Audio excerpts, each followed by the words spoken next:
That's also another reason why it's important to watch as much basketball as possible. Not just your own game tapes, but like the NBA and college organized basketball where you're watching really skilled, experienced players. And so you can watch them, understand what they're doing, how and why they're doing it, what mistakes they're making, how and why they're making those mistakes, just to give yourself a better understanding of the game in general. The better you understand, the slower the game will become in your mind. But it's a matter of understanding and studying, and that takes experience and time. Rounding this out with how to evaluate yourself psychologically, which is my favorite aspect to focus on because psychological basketball is something that very few players ever consider, and the fewer players that consider it means those players don't have the knowledge and weapons that you do if you do focus on the psychological end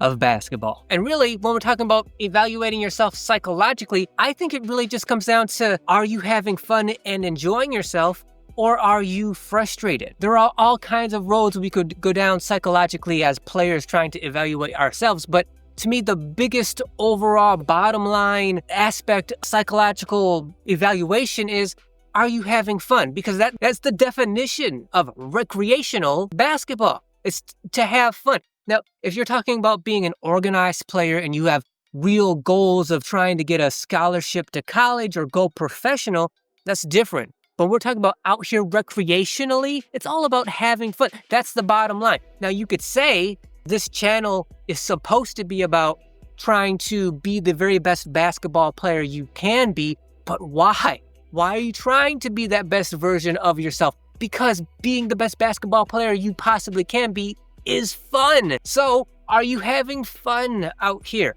psychologically? How are you playing? And this, it stems from the physical and mental aspect of evaluating yourself. Because if you're struggling physically and or mentally, then you're probably not going to be having fun.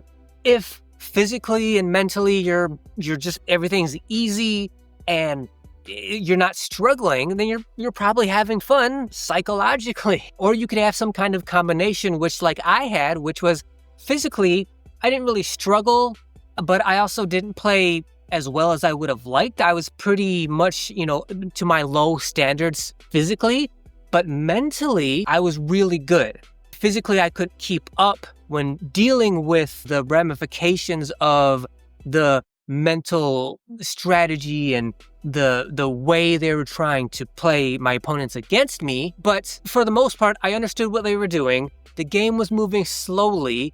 I knew what was going on. I knew what they were trying to do. I understood it all. It was just physically trying to keep up with them. That was the problem. So you could say technically, physically, I underperformed, but mentally I overperformed. And you could have any kind of combination of that to lead to, okay, well then from a psychological standpoint, how do I evaluate myself? And for me, it was good enough. I'm not trying to get better as a basketball player at this point.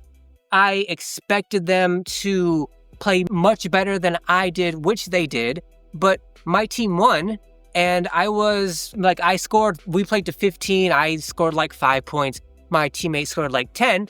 But that's probably like from a scoring standpoint, because I'm a passing player, right? I've never been a scorer.